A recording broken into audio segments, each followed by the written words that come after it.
Hi and welcome back to my YouTube channel. तो आज की इस वीडियो में हम बात करेंगे चैप्टर 9 इनकम एंड स्पेंडिंग। तो हमारा जो ये चैप्टर है वो बेसिकली 3 मेन चीज़ के ऊपर फोकस करता है। तो द फर्स्ट वन इज़ कि हम देखेंगे इसमें Keynesian model of income determination. Second हम चीज़ देखेंगे कि इसमें हमारा एग्रीगेट डिमांड का क्या रोल है अगर हम इकोनॉमी के आउटपुट को डिटरमाइन कर रहे हैं तो। एंड द थर्ड थिंग जो हम देखेंगे कि अगर हम एग्रीगेट डिमांड में चेंजेस करते हैं तो उसकी वजह से हमारी इकोनॉमी के अंदर जो आउटपुट है उसमें किस तरीके से फ्लक्चुएशन आएगी और हमारी बिजनेस साइकिल्स कैसी होंगी। तो स्टार्ट करते हैं हम अपने सबसे फर्स्ट टॉपिक को, जो कि है हमारा 9.1 aggregate demand and equilibrium output.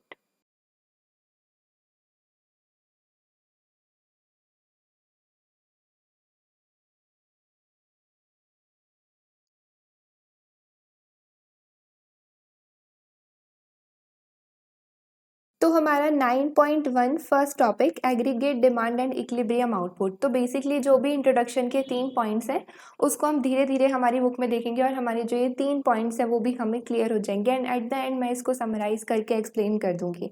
तो हमारा जो फर्स्ट टॉपिक है aggregate demand and equilibrium output, तो इसमें हम बेसिकली बात करते हैं कि जहाँ पर हमारी एग्रीगेट डिमांड एग्जैक्टली इक्वल हो जाती है हमारी एग्रीगेट सप्लाई के, वहाँ पर हमारा इक्विलिब्रियम आउटपुट जो है प्रोड्यूस किया जाता है इकोनॉमी के अंदर, जिसको हम केनेजियन मॉडल ऑफ इनकम डिटर्मिनेशन भी बोलते हैं।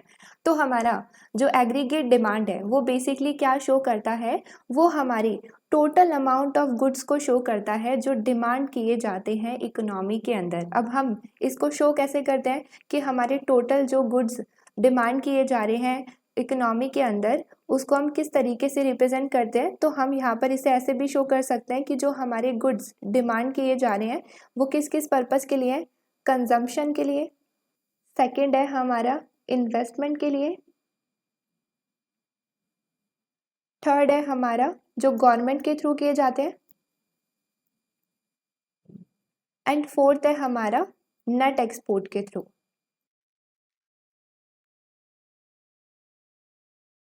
तो यहाँ पर अगर हम ईडी की बात कर रहे हैं तो ईडी बेसिकली क्या शो करता है कि हम कितना total amount of good economy के अंदर डिमांड कर रहे हैं। दैट मीन्स कि हम इसको ऐसे भी शो कर सकते हैं कि जो हम गुड्स की डिमांड कर रहे हैं वो किस किस पर्पस के लिए, कंजम्पशन के लिए, इन्वेस्टमेंट के लिए, बाय द गवर्नमेंट एंड हमारा नेट एक्सपोर्ट। तो हम अपनी एग्रीगेट डिमांड को इस तरीके से भी मैंशन कर सकते हैं, demand for consumption, demand for investment, demand by the government and demand as net export. तो हमारा जो एग्रीगेट डिमांड है उसको हम इस तरीके से भी शो कर सकते हैं।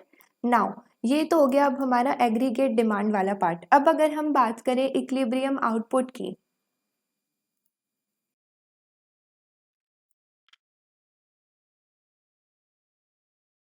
तो हमारा जो आउटपुट है वो इक्विलिब्रियम लेवल पर कब होगा, जब हमारे आउटपुट प्रोड्यूस्ड एग्जैक्टली इक्वल होंगे हमारे आउटपुट डिमांड के। दैट मीन्स कि उस केस में जब हमारा ए एस एग्जैक्टली इक्वल होगा हमारे ए डी से।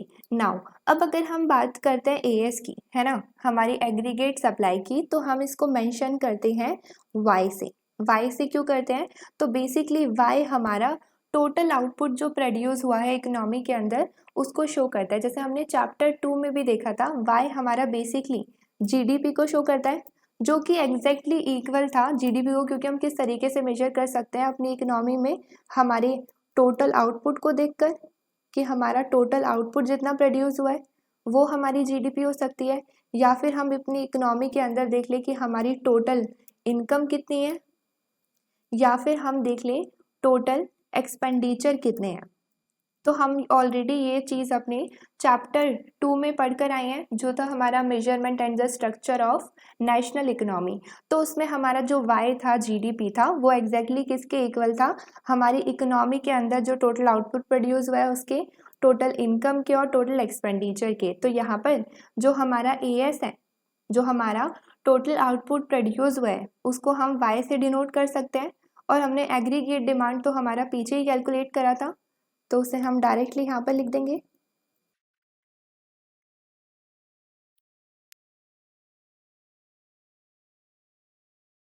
तो ये हो गई हमारी इक्विलिब्रियम कंडीशन। जब हमारा टोटल जो आउटपुट प्रोड्यूस हुआ है वो एग्जैक्टली इक्वल होगा जितना आउटपुट डिमांड हुआ है इकोनॉमी के अंदर, तो हमारा जो आउटपुट है वो इक्विलिब्रियम लेवल पर जो है हो जाएगा। अब यहाँ पर जो ये चीज़ है कि वाई हमारे एडी से एग्जैक्टली इक्वल हो, ये ऐसा तो नहीं है कि हमेशा पॉसिबल होगा। हो सकता है वाई हमारे एडी से ज़्यादा भी हो सकता है, मतलब कि जो आउटपुट हमने इकोनॉमी के अंदर प्रोड्यूस किया है वो ज़्यादा हो एज़ कम्पेयर टू जितनी डिमांड हो रही है, या फिर इसका जस्ट अपोजिट कि हमने जो प्रोड्यूस किया है वो कम हो एज़ कम्पेयर टू जितनी इकोनॉमी के अंदर आउटपुट की डिमांड हो रही है। तो यहाँ पर जो इसका डिफरेंस होता है, जो हमारे output produce minus output demanded, ये जो डिफरेंस है इसको हम बोलते हैं अनप्लैन्ड एडिशन टू इन्वेंट्री।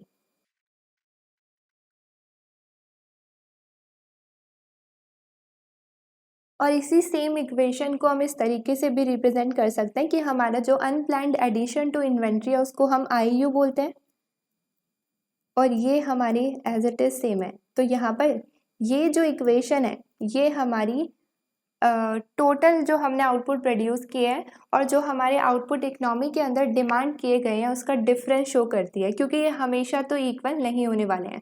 तो व्हाट इफ़ कि अगर हमारा y ज़्यादा होगा AD से, तो उस सिचुएशन में क्या होगा, यहाँ पर अगर हम केस 1 लेते हैं, केस 1, व्हाट इफ़ अगर हमारा y ज़्यादा है AD से, y हमारा ग्रेटर है AD से, मतलब क्या हुआ इसका कि जो आउटपुट प्रोड्यूस हुए गए हैं इकोनॉमी के अंदर वो ज़्यादा है एज़ कम्पेयर टू जितनी डिमांड हुई है। तो इस केस में हमारा जो IU है वो पॉजिटिव होगा। तो इस केस में बेसिकली क्या हो रहा है कि यहाँ पर जो हमारे इकोनॉमी के अंदर आउटपुट प्रोड्यूस किए गए हैं वो ज़्यादा है एज़ कम्पेयर टू जितने डिमांड किए गए हैं। तो मतलब एक तरीके से एक्स्ट्रा प्रोड्यूस हो गए, है ना, एग्रीगेट सप्लाई हमारी ज़्यादा हो गई, हमारा y ज़्यादा है, हमारे आउटपुट ज़्यादा प्रोड्यूस हो गए, इतने की रिक्वायरमेंट नहीं थी, इतने की डिमांड नहीं थी। दैट मीन्स कि अब हमारे कुछ गुड्स ऐसे भी होंगे जो मार्केट में बेचे नहीं जा रहे होंगे, कुछ गुड हमारे अनसोल्ड होंगे और वो बच जाएंगे एट द एंड, तो उसको हम बोल रहे हैं अनप्लैन्ड एडिशन टू इन्वेंट्री। इसीलिए वो पॉजिटिव है, क्योंकि हमारे इस केस में आउटपुट ज़्यादा प्रोड्यूस हो गए हैं एज़ कम्पेयर टू जितनी डिमांड है, तो एट द एंड जो हमारे गुड्स हैं वो बच जाएंगे, जिसको हम बोल रहे हैं stock of unsold goods.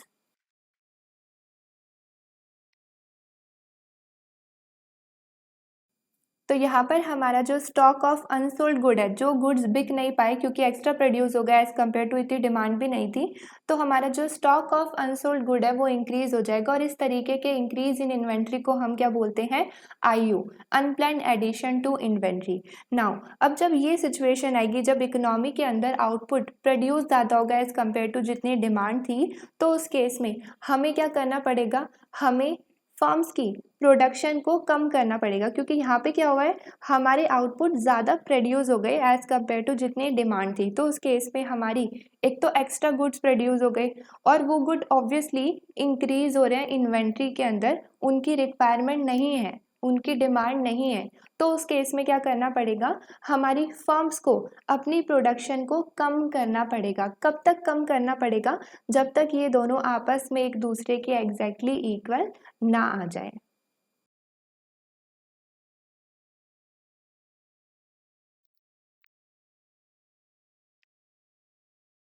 Then अगर हम बात करें केस 2 की, तो केस 2 इसका जस्ट अपोजिट होगा। नेक्स्ट पेज में हम बात कर लेते हैं क्योंकि यहाँ पर स्पेस भी नहीं है।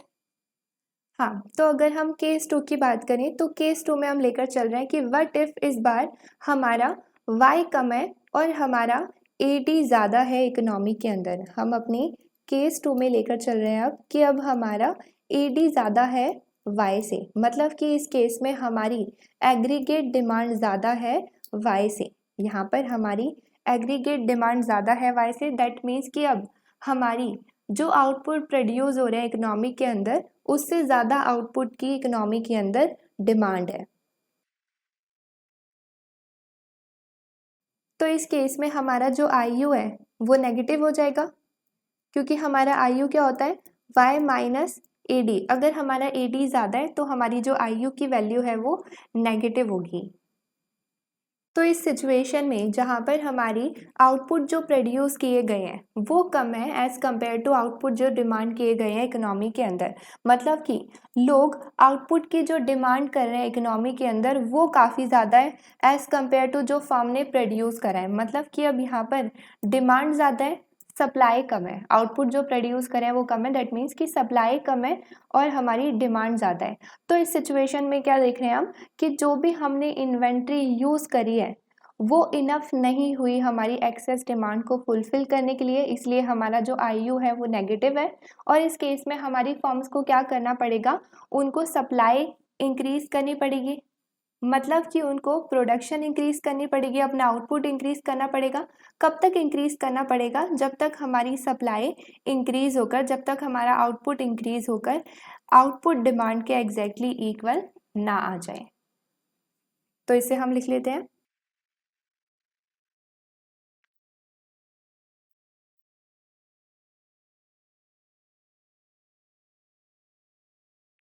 तो ये था हमारा बेसिक सा केनेजियन मॉडल ऑफ इनकम डिटर्मिनेशन का introduction.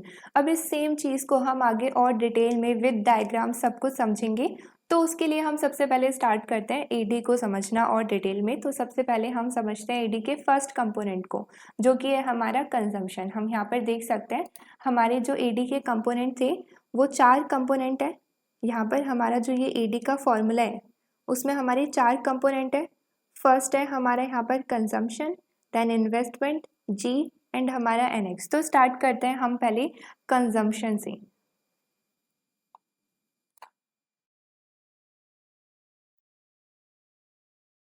Nine point two the consumption function and AD. तो यहाँ पर अगर हम बात करें कंजम्पशन फंक्शन की तो इसको सिंपली समझने के लिए अभी के लिए हम लेकर चल रहे हैं कि इकोनॉमी के अंदर कोई गवर्नमेंट का रूल नहीं है, मतलब कोई गवर्नमेंट की डिमांड भी नहीं है गुड्स को लेकर, तो हमने जी को ज़ीरो ले लिया। प्लस हम लेकर चल रहे हैं कि हमारा जो एनएक्स है वो भी ज़ीरो है। एनएक्स ज़ीरो है मतलब नेट इंपोर्ट और एक्सपोर्ट ज़ीरो है, मतलब कि हम यहाँ पर लेकर चल रहे हैं कि हमारी जो इकोनॉमी है वो क्लोज्ड इकोनॉमी है। क्लोज्ड इकोनॉमी होती है तो वो बाहर दूसरी कंट्रीज़ के साथ कुछ भी ट्रेड नहीं करती है, लेन देन नहीं करती है, इंपोर्ट एक्सपोर्ट नहीं होता है। तो इनिशियली हम कंजम्पशन फंक्शन को समझने के लिए लेकर चल रहे हैं कि ये दोनों ज़ीरो हैं, और इसका रीज़न भी आगे बताएंगे जब हम इसको ज़ीरो नहीं लेंगे। ओके, तो इनिशियली हम लेकर चल रहे हैं इंपॉर्टेंटली कि हमारा जो जी है वो ज़ीरो है। जब हमारा जी ज़ीरो होता है तो यहाँ पर अगर हम बात करते हैं कंजम्पशन फंक्शन की, तो हमारे कंजम्पशन फंक्शन को हम रिप्रेजेंट करते हैं C is a function of income. हमारा consumption is a function of income होता है। हमारा कंजम्पशन इनकम पर डिपेंड करता है। हमारी consumption of goods and services directly impact होती है इनकम से। यहाँ पर इस सेम चीज़ को अगर हम रिप्रेजेंट करें इक्वेशन में,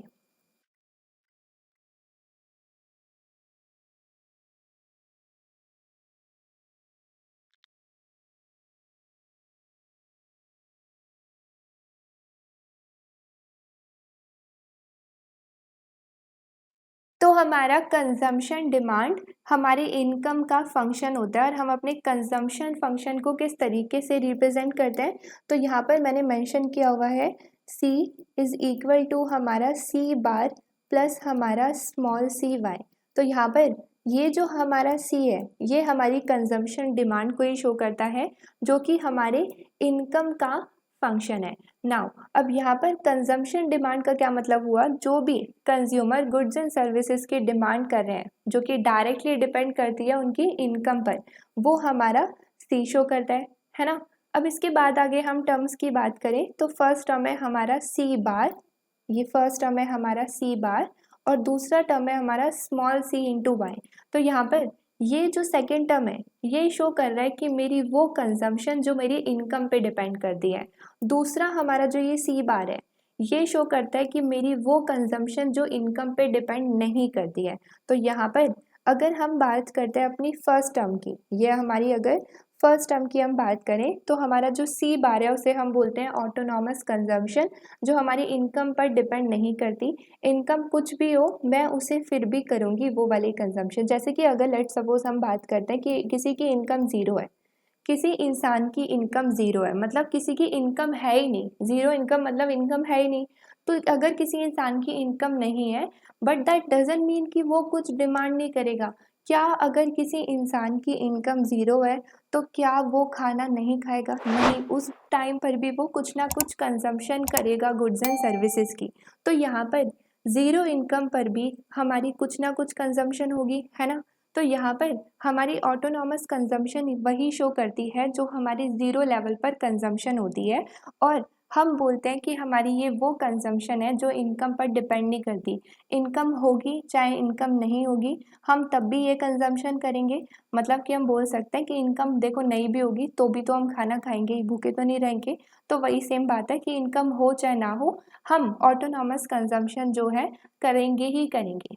फिर अगर हम बात करें अपनी सेकेंड टर्म की, तो यहाँ पर जो मेरा स्मॉल सी वाई है वो शो करता है मेरी वो कंजम्पशन जो इनकम पर डिपेंड करती है। तो वाई तो मेरा इनकम को शो करता है, और उस इनकम का कितना प्रपोर्शन मैं अपनी कंजम्पशन में लगा रही हूँ वो मेरा स्मॉल सी रिप्रेजेंट करता है, जिसको हम बोलते हैं MPC, marginal propensity to consume. यहाँ पर जो भी मेरी इनकम है, तो मैं अपनी पूरी की पूरी इनकम या फिर कोई भी इंडिविजुअल अपनी पूरी की पूरी इनकम को कंज्यूम नहीं करता है, कुछ इनकम को वो कंज्यूम करता है, कुछ इनकम को वो बचाता है। तो जिस इनकम को वो कंज्यूम करता है उसका जितना प्रपोर्शन वो अपनी कंजम्पशन पे लगा रहा है, वो प्रपोर्शन हमारा स्मॉल सी रिप्रेजेंट करता है, जिसको हम बोलते हैं मार्जिनल प्रोपेंसिटी टू कंज्यूम। तो मैंने ये यहाँ पर भी लिखी है सारी चीज़ें। आई होप कि ये विजिबल होंगी, वरना मैं PDF तो शेयर करती हूँ ग्रुप में, तो वहाँ से जूम इन कर कर हम देख सकते हैं। अच्छा, वन मोर थिंग, यहाँ पर अगर हम बात करते हैं MPC की, हमारा जो MPC है मार्जिनल प्रोपेंसिटी टू कंज्यूम, वो एक और चीज़ को शो करता है कि अगर मेरी इनकम 1 यूनिट से बढ़ गई तो मैं अपनी कंजम्पशन कितनी इंक्रीज करूँगी, वो पोर्शन मेरा MPC शो करता है।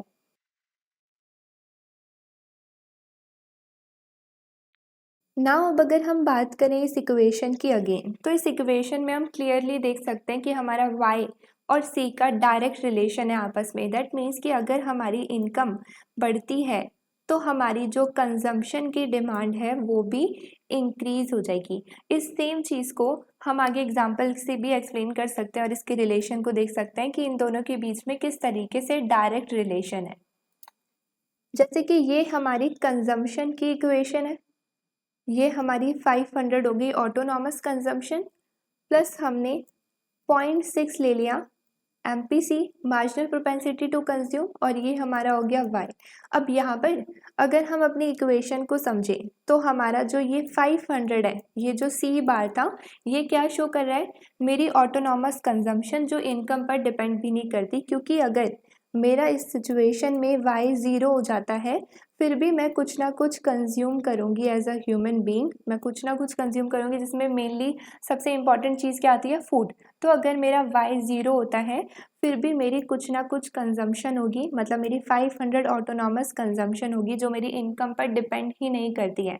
तो यहाँ पर हमारी ऑटोनॉमस कंजम्पशन क्या शो करती है कि even zero level of income पर भी मैं कुछ ना कुछ कंज्यूम करूँगी, मैं कुछ ना कुछ कंजम्पशन की डिमांड करूँगी। नाउ अब यहाँ पर ये तो हो गई एक हमारी ऑटोनॉमस कंजम्पशन की बात। उसके बाद अगर हम बात करें अपने डायरेक्ट रिलेशन की, कि अगर हमारा y इंक्रीज होता है तो हमारा C भी इंक्रीज होता है। तो इसको देख लेते हैं। तो इनिशियली लेट सपोज हम y की ना डिफरेंट डिफरेंट वैल्यूज़ ले लेते हैं। तो हम लेकर चलते हैं फर्स्ट कि लेट सपोज हमारा जो y है वो 1000 है। अगर हम y को 1000 लेते हैं तो उस केस में हमारी कंजम्पशन कितनी होगी उसे कैलकुलेट कर लेते हैं। हमारा 1000 मल्टीप्लाई बाय 0.6 हमारा 600 हो जाएगा। तो इस केस में मेरी जो कंजम्पशन है वो कितनी हो जाएगी, 1100। उसके बाद हम अपने y को चेंज कर देते हैं, इंक्रीज़ कर देते हैं। तो यहाँ पे अब मैं ले लेती हूँ इसे 2000। फिर इसको मैं अगेन 0.6 से मल्टीप्लाई कर दूंगी तो ये 500 तो एज इट इज़ आ जाएगा। 0.6 से मल्टीप्लाई करेंगे तो यहाँ पे 1200 आ जाएगा। तो हमारी इस केस में कंजम्पशन कितनी हो गई, 1700। तो हम क्या देख रहे हैं बेसिकली कि यहाँ पर जैसे मेरी इनकम इंक्रीज़ हुई तो उस केस में मेरी कंजम्पशन भी पहले से और इंक्रीज़ हो गई। इन दोनों के बीच में किस तरीके का रिलेशन है, डायरेक्ट रिलेशन है। अब हमने ऑटोनॉमस कंजम्पशन की भी बात कर ली, जो ज़ीरो लेवल ऑफ इनकम पर हमारी कंजम्पशन को शो करता है, जो इनकम पर डिपेंड नहीं करता, विदाउट इनकम भी हम कंज्यूम करेंगे। उसके बाद हमने इन दोनों के रिलेशन की भी बात कर ली कि इनके बीच में डायरेक्ट रिलेशन है।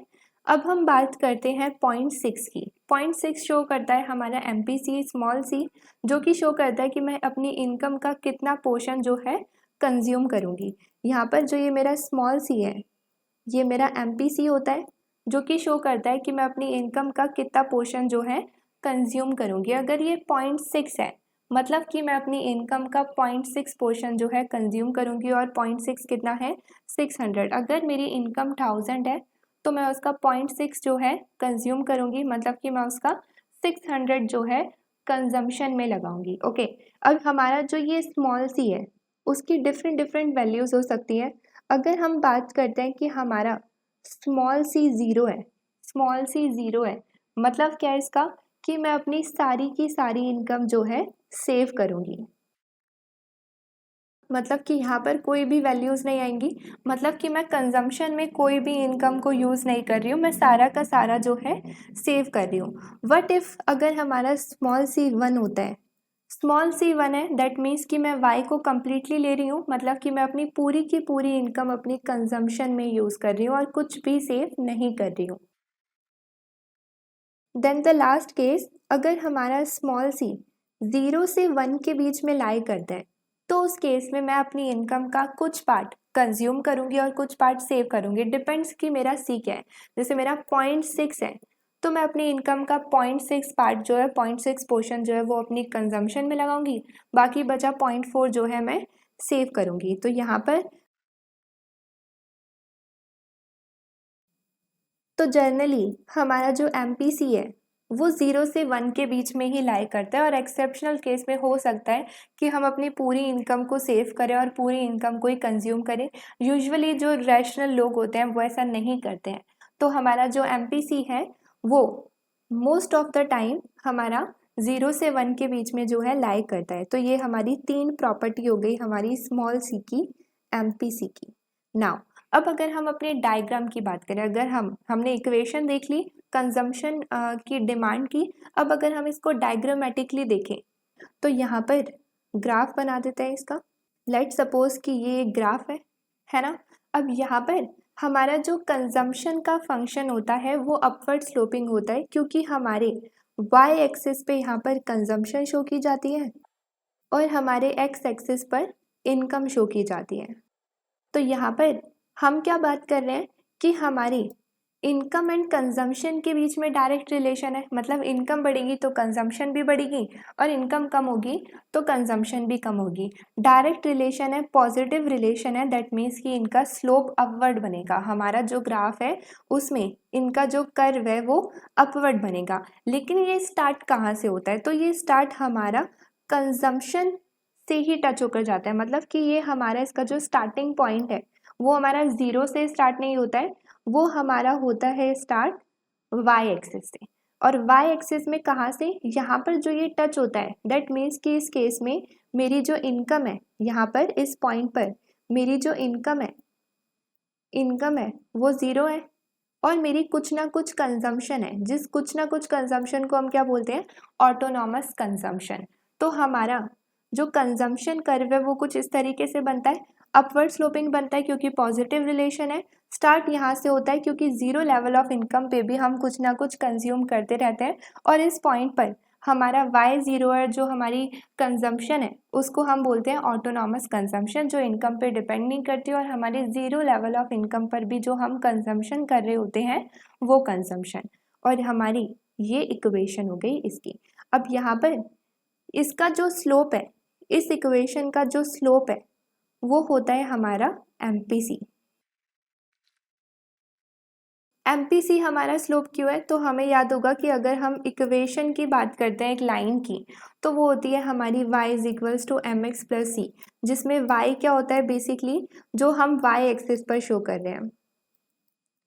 y बेसिकली क्या होता है, जिसको हम y एक्सिस पे रिप्रेजेंट करते हैं। जैसे हमारी केस में हम कंजम्पशन को y एक्सिस पे शो कर रहे हैं। c हमारा कांस्टेंट होता है, कांस्टेंट एंड फिक्स कह सकते हैं। और यहाँ पर x क्या होता है, जो हम x एक्सिस पर शो कर रहे हैं। और हमारा m क्या होता है, m हमारा स्लोप रिप्रेजेंट करता है इस लाइन का जिसकी ये इक्वेशन है। तो अगर हम अपनी इक्वेशन को इस इक्वेशन से कंपेयर करें तो यहाँ पर हमारे ये जो इक्वेशन है y is equals to M X plus C, और हमारी इक्वेशन क्या है लाइन की जो कंजम्पशन की है वो क्या है, हमारा c इज इक्वल टू, यहाँ पर c बार को मैं इस साइड लिख लेती हूँ क्योंकि वो भी कांस्टेंट एंड फिक्स्ड है, और यहाँ पर स्मॉल सी y। तो हम क्या देख रहे हैं कि मेरे y एक्सिस पे कंजम्पशन शो होता है, मेरे x एक्सिस पे इनकम शो होता है, और मेरा इसलिए m जो है स्लोप जो है वो इक्वल किसके है, स्मॉल सी के, MPC के, इसलिए हमारी ये जो दोनों स्लोप है वो सेम है। यहाँ पर हमारा जो स्लोप है वो क्या है, MPC। तो ये था हमारा कंप्लीट जो है कंजम्पशन फंक्शन। अब अगर हम बात करें अपनी इस ग्राफ की कुछ प्रॉपर्टीज़ की तो उसको हम आगे देखते हैं। सो द फर्स्ट थिंग जो हमने नोटिस करी इस ग्राफ में वो क्या था कि हमारा जो कंजम्पशन फंक्शन है एक तो वो स्ट्रेट लाइन है और वो दूसरा कहाँ से स्टार्ट होता है, y एक्सिस से।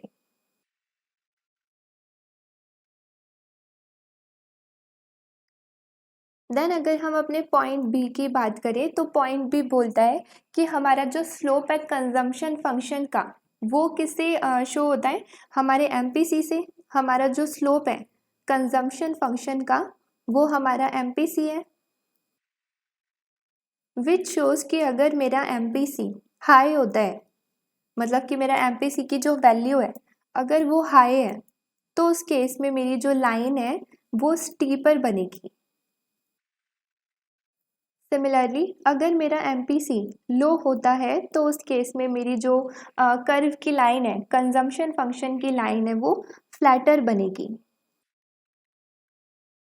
तो इसका क्या मतलब हुआ, बेसिकली यहाँ पर हम बात कर रहे हैं कि अगर मेरा MPC ज़्यादा है, यहाँ पे मैं कर्व बना देती हूँ, तो यहाँ पे ये तीनों ही मेरे कंजम्पशन फंक्शन है। मैं लेकर चल रही हूँ कि मेरा जो सबसे नीचे वाला कंजम्पशन फंक्शन है इसमें जो MPC है वो 0.4 है, उसके ऊपर वाले में हमने ले लिया कि लेट सपोज जो MPC है वो 0.6 है, एंड सबसे ऊपर वाले में हमने ले लिया कि जो MPC है वो 0.8 है। यहाँ पर जो मेरा MPC है वो 0.8 है, यहाँ पर ये कुछ ना कुछ हमारा कंजम्पशन फंक्शन है, सेम ही ले लेते हैं। 500 हमारी ऑटोनॉमस कंजम्पशन और यहाँ पर 0.4y, सेम हमारे बाकी भी हो जाएंगे।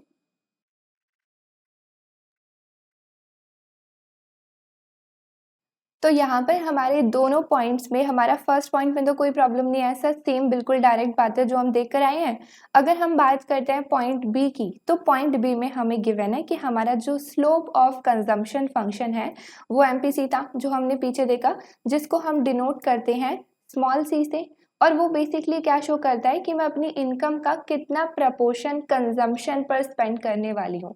तो यहाँ पर हमारी जो इनकम होती है, y जो है, हम उसे या तो कंजम्पशन पर स्पेंड करते हैं या फिर हम उसे सेविंग पर स्पेंड करते हैं। तो यहाँ पर हमारा स्मॉल सी शो करता है कि मैं अपनी इनकम का कितना प्रपोर्शन कंजम्पशन पर स्पेंड करने वाली हूँ। अब यहाँ पर अगर मेरा MPC या फिर स्मॉल सी जितना ज़्यादा हाई होगा उतना ही ज़्यादा मेरा जो कर्व है, जो मेरी लाइन है कंजम्पशन फंक्शन की, वो स्टीपर बनेगी। सेम इसका उल्टा कि जितना ज़्यादा मेरा MPC लो होगा उतनी ही ज़्यादा मेरी जो लाइन है वो फ्लैटर बनेगी। इसका क्या रीज़न है, तो इसको हम ग्राफ के थ्रू समझते हैं। यहाँ पर इस ग्राफ में मैंने 3 इक्वेशन शो की है और तीनों ही इक्वेशन में हम क्या देख रहे हैं कि सारी चीज़ें सेम है एक्सेप्ट हमारा MPC। तीनों ही इक्वेशन में बस MPC जो है वो डिफरेंट है, एक में हाई है फिर उससे लो है एंड देन उससे लो है। तो यहाँ पर अगर हम बात करें इनका इनिशियल पॉइंट क्या होगा, तो हमारा जो इनिशियल पॉइंट होता है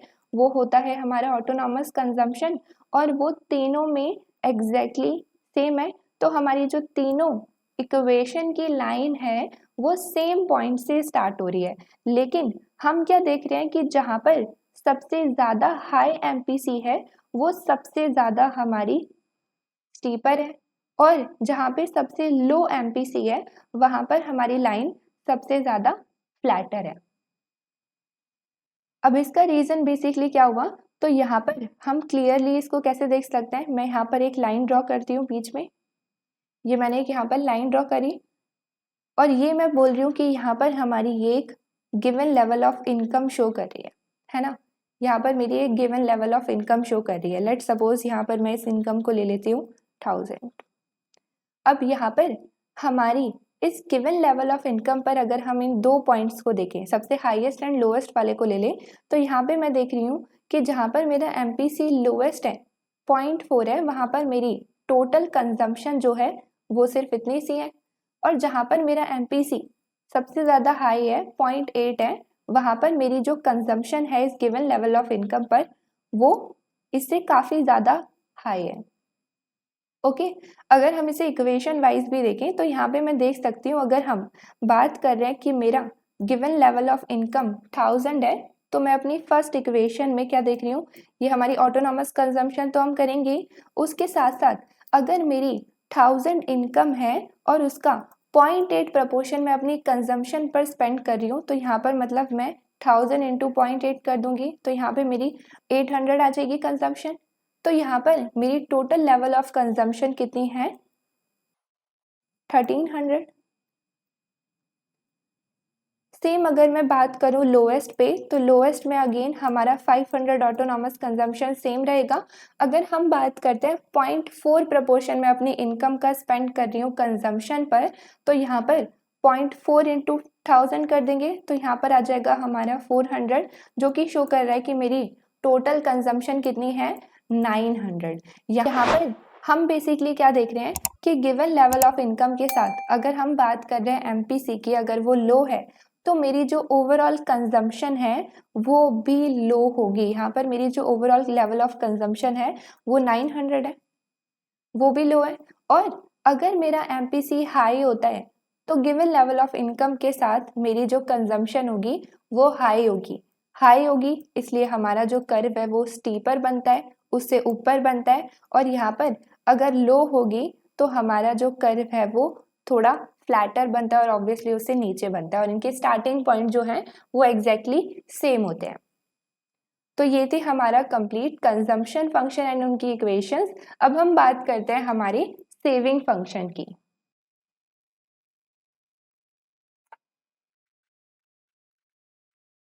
तो यहाँ पर अगर हम बात करते हैं सेविंग फंक्शन की, तो ये अगेन डिपेंड करती है हमारी इनकम पर, और इसका अगेन डायरेक्ट रिलेशन होता है हमारी इनकम के साथ। अगर हमारी इनकम इंक्रीज होती है तो इनकम इंक्रीज होने के साथ साथ हम अपनी कंजम्पशन को तो इंक्रीज करते हैं, बट इनकम इंक्रीज होने के साथ साथ हम अपनी सेविंग को भी इंक्रीज करते हैं। तो अगेन इन दोनों के बीच में एक तरीके का डायरेक्ट रिलेशन है, हम बोल सकते हैं पॉजिटिव रिलेशन है। एक इंक्रीज होता है तो दूसरा इंक्रीज होगा, एक कम होता है तो दूसरा कम होगा। नाउ अब अगर हम बात करें हमारे सेविंग फंक्शन की इक्वेशन की, तो हम इसको सिंपली ऐसे बोल सकते हैं कि सेविंग हम क्या करेंगे, जो भी मेरी इनकम होगी उसमें से जो मैं कंज्यूम कर लूँगी तो बाकी बचा हुआ जो होगा उसे मैं सेव करूँगी। तो यहाँ पर हम सेविंग की इक्वेशन को कैसे लिख सकते हैं, S is equal to Y minus C. हमारा सेविंग क्या होता है, इनकम माइनस कंजम्पशन। तो यहाँ पर अब हम इनकी वैल्यूज़ को भी पुट कर सकते हैं। यहाँ पे हमने C ऑलरेडी अपनी लास्ट स्लाइड्स में देखा था, तो यहाँ पर हमारा C क्या होता है, C बार प्लस स्मॉल c वाई। इसको हम सॉल्व कर लेंगे, y को कॉमन ले लेंगे, तो ये हो गई हमारी सेविंग की इक्वेशन। अब अगर हम बात करें अगेन इसके टर्म्स की, तो हमारा जो फर्स्ट टर्म है वो क्या है, माइनस सी बार। तो सी बार हमारा शो करता था, सिर्फ सी बार की अगर हम बात करें तो सी बार हमारा शो करता था हमारी ऑटोनॉमस कंजम्पशन को, मतलब कि ज़ीरो लेवल ऑफ इनकम पर भी जो मैं कंज्यूम करती थी। क्योंकि अगर हमारी इनकम ज़ीरो है दैट डजेंट मीन कि हम कुछ फूड कंज्यूम नहीं करेंगे। अगर लाइक हम बेसिक चीज़ों की बात कर रहे हैं तो विदाउट फूड तो नहीं रहेंगे। तो यहाँ पर ज़ीरो लेवल ऑफ इनकम पर भी हमने देखा था कि इंसान कुछ ना कुछ तो कंजम्पशन करता ही है, जिसको हम बोलते हैं ऑटोनॉमस कंजम्पशन। अब यहाँ पर हम क्या देख रहे हैं कि हमारे सेविंग फंक्शन में हमारा माइनस ऑटोनॉमस कंजम्पशन है, जिसको हम बोलते हैं ऑटोनॉमस सेविंग। अब हमारी जो ऑटोनॉमस सेविंग है वो अगेन हमारे ज़ीरो लेवल ऑफ इनकम पर होती है। मतलब कि जब इनकम ज़ीरो है तो उस केस में हम ऑटोनॉमस सेविंग करते हैं। मतलब क्या हुआ, जैसे हमने देखा था कि ज़ीरो लेवल ऑफ इनकम पर हम कुछ ना कुछ तो कंज्यूम करेंगे, है ना। और जो वो कुछ ना कुछ कंज्यूम करेंगे उसके लिए हम पैसे कहाँ से लाते हैं, हमारे पास कहाँ से आता है वो कंज्यूम। कोई फ्री में तो हमें कोई गुड एंड सर्विसेज नहीं देगा। तो ज़ीरो लेवल ऑफ इनकम पर हम अपनी सेविंग्स को यूज़ करते हैं। इनकम तो है नहीं, तो हम अपनी सेविंग्स को यूज़ करते हैं और उससे कंज्यूम करते हैं। और जितना हम यूज़ कर रहे हैं अपनी सेविंग को ज़ीरो लेवल ऑफ इनकम पर, उसको हम बोलते हैं ऑटोनॉमस सेविंग, जिसको हम रिप्रेजेंट करते हैं -C⁻, से, क्योंकि हमारी सेविंग में से ये डिडक्ट हो रहा है, तो -C⁻। अब यहाँ पर फिर अगर हम बात करें अपने दूसरे टर्म की, तो दूसरा टर्म अगेन ये तो हमारी इनकम को ही शो करता है। और अगर हम बात करें 1 - तो ये 1 - हमारा शो करता है कि मैं अपनी इनकम का कितना प्रपोर्शन सेव कर रही हूँ। सिर्फ C शो करता है कि मैं अपनी इनकम का कितना प्रपोर्शन कंज्यूम कर रही हूँ। 1 - C मतलब बचा हुआ C कि बताता है कि मैं कितनी अपनी इनकम का सेव कर रही हूँ, और इसको हम बोलते हैं मार्जिनल प्रोपेंसिटी टू सेव। और अगेन हमारा जो MPS है वो क्या शो करता है कि मेरी सेविंग कितनी इंक्रीज हुई अगर मेरा Y 1 यूनिट से इंक्रीज होता है तो। अब यहाँ पर अगर हम बात करें 1 - C की, तो यहाँ पर 1 - C अगेन सेम ही है। जैसे कि अगर हम बात करते हैं C, तो C लेट सपोज मैंने ले लिया 0.6, ओके। और यहाँ पर 1 - C क्या हो जाएगा, बचा हुआ 0.4। तो यहाँ पर अगर मैं लेकर चल रही हूँ कि लेट सपोज मेरा जो Y है वो 1000 है, ओके। यहाँ पर मेरा जो Y है वो 1000 है। लेट सपोज मेरा जो Y है वो 1000 है, तो इस Y का स्मॉल सी प्रपोर्शन मैं कंज्यूम करूँगी, मतलब कि हम अपनी 1000 को मल्टीप्लाई कर देंगे 0.6 से, मतलब कि मैं 600 अपने 1000 में से कंजम्पशन पर स्पेंड करूँगी, और बाकी 1000 में से 0.4 जो है मैं सेव करूँगी। 0.4 प्रपोर्शन जो है मैं सेव करूँगी, मतलब कि मैं 400 जो है सेव करूँगी। नाउ अब यहाँ पर हम इसको इस तरीके से भी बोल सकते हैं कि यहाँ पर जो हमारा MPC था और ये हमारा जो MPS है, इन दोनों का जो सम होता है वो 1 होता है। अगर मेरा यहाँ पर MPC 0 होता है, दैट मीन्स कि मेरा यहाँ पर MPS 1 होगा, मतलब मैं पूरा का पूरा सेव करूँगी। सेम इसका उल्टा कि अगर मेरा MPS 0 होता है, दैट मीन्स कि मैं पूरा का पूरा कंज्यूम करूँगी, क्योंकि मेरा MPC 1 हो जाएगा। और अगर ये दोनों 0 से 1 के बीच में लाई करते हैं, जैसे कि यहाँ पर हम देख सकते हैं कुछ ना कुछ पॉइंट में वैल्यूज़, तो यहाँ पर शो करता है कि मैं अपनी इनकम का कितना प्रपोर्शन कंज्यूम करूँगी और कितना प्रपोर्शन सेव करूँगी। नाउ अब अगर हम बात करें यहाँ पर इसके डायग्राम की, तो वो बुक में गिवन नहीं है, बट फिर भी उसको एक बार देख लेते हैं आगे। तो इसका जो ग्राफ है वो काफ़ी ज़्यादा सिमिलर है हमारे कंजम्पशन फंक्शन से। तो यहाँ पर ये हमारा Y एक्सिस हो गया, जिस पर हम इस बार सेविंग ले रहे हैं, पहले कंजम्पशन लेते थे। हमारा X एक्सिस सेम ही होगा, इनकम। अब यहाँ पर अगर हम इसके कर्व की बात करें, तो ज़ीरो लेवल ऑफ इनकम पर हम इसमें क्या करते हैं, ऑटोनॉमस सेविंग। और वो हमारी ऑटोनॉमस सेविंग कैसी होती है, नेगेटिव होती है। यहाँ पर अगर लेट सपोज हम इसकी इक्वेशन की बात करें, जैसे हमारी कंजम्पशन की इक्वेशन क्या थी, 500 प्लस हमारा 0.6y, है ना। अगर हम बात करते हैं सेविंग की, यहाँ पर अगर हम बात करते हैं सेविंग, तो सेविंग होता है हमारा Y - C। तो यहाँ पर मैं अपनी सेविंग की इक्वेशन निकाल सकती हूँ इससे। तो ये मेरी सेविंग की इक्वेशन आ गई, जो कि शो करती है -C बार प्लस में 1 - cy, है ना। अब यहाँ पर हम देख रहे हैं कि हमारी जो ऑटोनॉमस सेविंग होती है वो 500 है, बट वो नेगेटिव है, क्योंकि यहाँ पर ज़ीरो लेवल ऑफ इनकम पर मैं अपनी सेविंग्स को यूज़ करके कंजम्पशन कर रही हूँ। अब यहाँ पर ये नेगेटिव है और ज़ीरो लेवल पर है, तो हमारी देखो, वैसे यहाँ पर मैं क्या बोलना चाह रही हूँ कि ये जो हमारी ऑटोनॉमस सेविंग है, अगेन ये हमारी इनकम पर डिपेंड नहीं करती है, इनकम पर डिपेंड नहीं करती है, और ये हमारी ज़ीरो लेवल ऑफ इनकम पर होती है। तो यहाँ पर अगर ये हमारे Y 0 पर है, तो मतलब कि ये हमारे Y एक्सिस पर शो करेगी। ये हमारी वो सेविंग है जो हमारी इनकम 0 पर है, तो ये मेरे Y पर ही शो करेगी, जैसे हमारी कंजम्पशन ऑटोनॉमस शो करती है। लेकिन ये नेगेटिव है, तो ये हमारी यहाँ पर कहीं शो करेगी, समझे।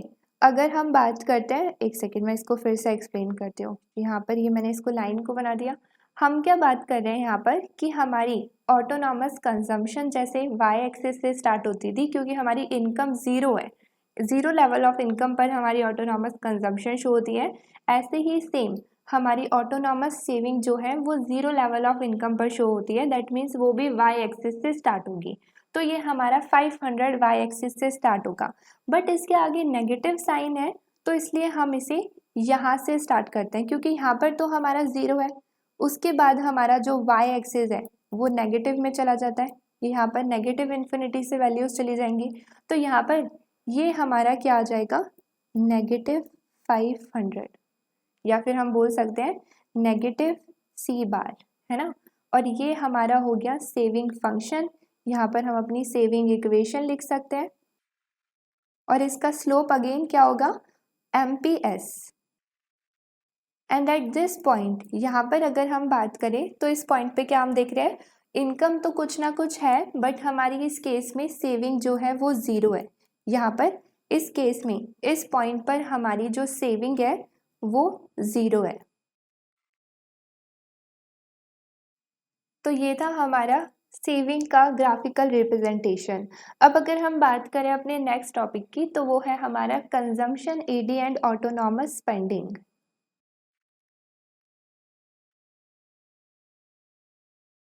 तो कंजम्पशन की जो मैंने अभी पीछे बात करी, जब हमने इक्वेशन देखी थी, तो वहाँ पर हम लेकर चल रहे थे कि हमारा जो G है वो ज़ीरो है, और जो हमारा NX है वो भी ज़ीरो है, और फिर हमने कंजम्पशन की इक्वेशन को ड्राइव करा विद रिस्पेक्ट टू इनकम।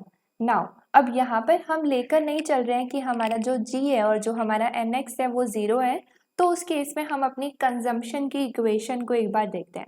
तो यहाँ पर इसी से हमारा टॉपिक स्टार्ट करते हैं। यहाँ पर हम लेकर चलते हैं कि हमारा जो ये AD है, हमारी जो AD की इक्वेशन थी वो क्या थी, basically AD is equal to हमारा C plus I plus G plus हमारा NX। यहाँ पर हम लेकर चल रहे हैं कि हमारे इस बार सारे ही कंपोनेंट हैं AD के अंदर, हमारे ये दोनों जो कंपोनेंट हैं वो ज़ीरो नहीं है। एंड हम यहाँ पर क्या लेकर चल रहे हैं कि हमारे कंजम्पशन के अलावा जो बाकी तीनों कंपोनेंट हैं वो ऑटोनॉमस है। तो अभी हम लेकर चल रहे थे इससे पहले कि ये दोनों ज़ीरो हैं, यहाँ पर हम नहीं लेकर चल रहे कि ये दोनों ज़ीरो हैं, और हम लेकर चल रहे हैं कि जो ये हमारे तीनों कंपोनेंट हैं AD के अंदर, ये हमारे ऑटोनॉमस हैं। तो यहाँ पर ऑटोनॉमस का क्या मतलब है, अगर हम बात कर रहे हैं कि हमारे ये तीनों ही कंपोनेंट AD के ऑटोनॉमस है, मतलब कि ये फिक्स्ड है, इनमें कोई भी चेंजेस नहीं आ रहा, और ये हमें गिवन है। अगर हम बोल रहे हैं कि ये ऑटोनॉमस है, मतलब कि ये किसी भी फैक्टर पर डिपेंड नहीं करते जो इन्हें चेंज कर सकता है।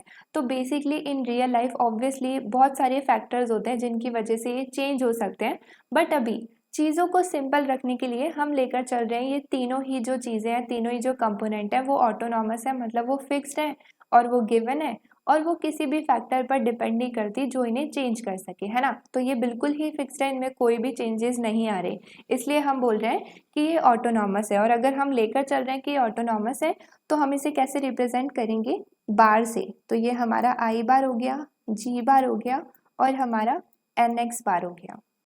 देन अगर हम बात करें कंजम्पशन की, तो हम कंजम्पशन की इन डिटेल बात करेंगे, क्योंकि यहाँ पर जो हमारा G है वो ज़ीरो नहीं है। दैट मीन्स कि जब भी हमारा G ज़ीरो नहीं होता, मतलब गवर्नमेंट सेक्टर को हम इंक्लूड कर रहे हैं अपनी इकोनॉमी के अंदर, गवर्नमेंट की भी डिमांड को ले रहे हैं, तो उसके साथ साथ जब भी हम गवर्नमेंट सेक्टर को इंक्लूड करते हैं, तो उसके साथ साथ दो चीज़ें अपने आप ही इंक्लूड हो जाती हैं। वो क्या है, टैक्स कलेक्शन, और दूसरा है ट्रांसफ़र गिविंग।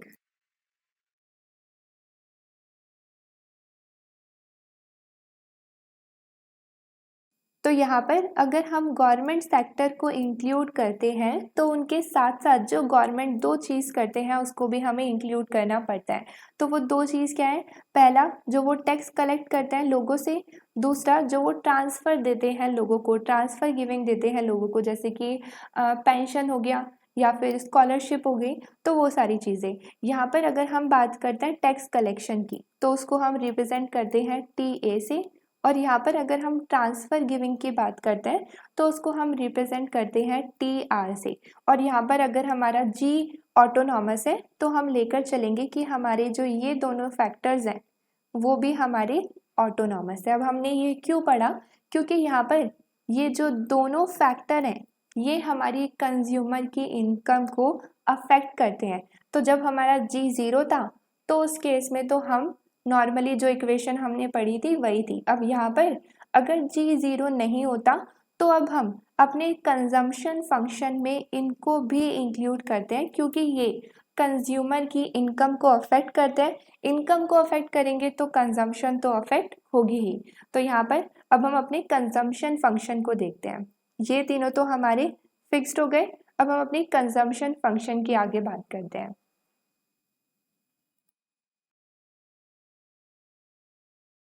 तो उन दोनों के आने से इकोनॉमी के अंदर, मतलब टैक्स के आने से और हमारे ट्रांसफ़र रिसीव के आने से हमारा कंजम्पशन फंक्शन में क्या चेंजेस आएगा तो उसे हम देखते हैं। तो इनिशियली हमारी जो कंजम्पशन की इक्वेशन थी वो क्या थी, C इज़ इक्वल टू हमारा C बार प्लस में हमारा स्मॉल c y। अब यहाँ पर हम सिर्फ देख रहे थे हमारी ऑटोनॉमस कंजम्पशन और हमारी इनकम का जो कुछ प्रपोर्शन हम कंज्यूम कर रहे हैं वो हमारी टोटल कंजम्पशन को शो कर रहा था। अब यहाँ पर जब हमारे ट्रांसफ़र और हमारे टैक्सेस आ गए हैं तो उस केस में यहाँ पर हमारी जो ये इनकम है वो रिप्लेस होकर हो जाती है डिस्पोजेबल इनकम से, जिसको हम रिप्रेजेंट करते हैं Y एंड यहाँ पर D। अगर यहाँ पे D है दैट मीन्स कि ये है हमारी डिस्पोजेबल इनकम, इसको हम बोलते हैं डिस्पोजेबल इनकम। डिस्पोजेबल इनकम का बेसिकली क्या मतलब होता है, वो इनकम जो हमारी बच गई है after deducting the tax and after adding the transfers. क्योंकि यहाँ पर जो हम टैक्स की बात कर रहे हैं, यहाँ पर जो हम टैक्स की बात करते हैं तो टैक्स तो हम गवर्नमेंट को देते हैं एक तरीके से। तो अगर हम इनकम की बात कर रहे हैं यहाँ पर, तो यहाँ पर इस इनकम में से हम अपने टैक्स को माइनस करेंगे क्योंकि हम गवर्नमेंट को पे करते हैं और गवर्नमेंट हमें ट्रांसफ़र देती है तो हम उसे ऐड ऑन करते हैं। तो जब इसको माइनस कर और इसको ऐड ऑन कर हमारे पास जो इनकम बचती है उसको हम बोलते हैं डिस्पोजेबल इनकम। तो इससे पहले जब हमारा गवर्नमेंट सेक्टर ही नहीं था इकोनॉमी के अंदर, जब हमने G को 0 लिया था तो उस केस में ये दोनों थे भी नहीं और सिर्फ Y ही बचा था, तो हमने वहाँ पर स्मॉल c के साथ Y लिया था। बट यहाँ पर गवर्नमेंट के आने से ये दोनों फैक्टर आ गए और अब हम अपनी इनकम में से इन्हें ऐड ऑन और माइनस करना होगा और जो हमारी इसके बाद इनकम बचती है उसको हम बोलते हैं डिस्पोजेबल इनकम और उसको वहाँ पर यहाँ शो करते हैं। अब इस डिस्पोजेबल इनकम में से हम अपना कुछ प्रपोर्शन कंजम्पशन में लगाते हैं और कुछ प्रपोर्शन अपना सेव करते हैं। नाउ अब यहाँ पर अगर हम इसकी वैल्यू को यहाँ पे पुट कर दें इक्वेशन में तो हमारा यहाँ पे क्या आ जाएगा, C बार प्लस हमारा स्मॉल c यहाँ पे Y माइनस हमारा टैक्सेस प्लस हमारे ट्रांसफर्स। तो ये हो गया हमारा न्यू कंजम्पशन फंक्शन। जब गवर्नमेंट सेक्टर इकोनॉमी के अंदर है तो हम ये इक्वेशन को यूज़ करते हैं, ये इक्वेशन को यूज़ करते हैं। नाउ अब इस केस में अगर हम AD की बात करें, हमारा जो AD होता है एग्रीगेट डिमांड, वो क्या है हमारा C प्लस I प्लस हमारा G प्लस NX। हम सबकी वैल्यूज़ को पुट कर देंगे यहाँ पर। तो हमारा C क्या है, C बार प्लस में हमारा स्मॉल c YD प्लस हमारी ऑटोनॉमस इन्वेस्टमेंट, ऑटोनॉमस गवर्नमेंट की demand plus autonomous net exports.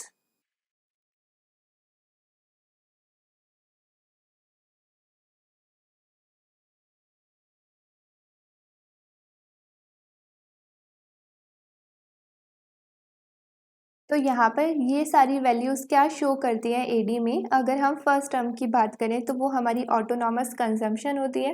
That means कि AD में हम बात करते हैं एग्रीगेट डिमांड जो कर रहे हैं लोग, तो यहाँ पर हम बात करते हैं ऑटोनॉमस कंजम्पशन की जो डिमांड हो रही है ना।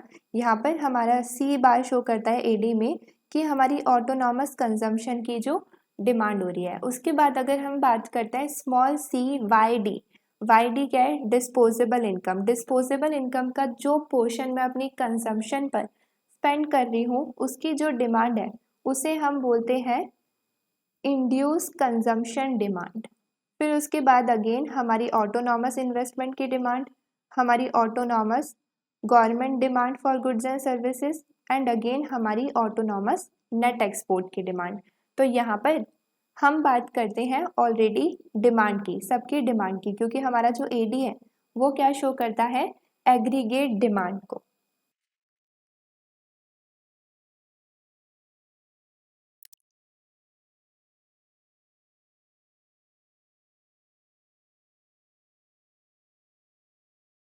तो यहाँ पर हमने क्या करा, हमने इस इक्वेशन में हमारी डिस्पोजेबल इनकम की वैल्यू डाली एंड उसके ब्रैकेट को ओपन करके सॉल्व करा, तो हमारी जो इक्वेशन है वो कुछ इस तरीके से आई।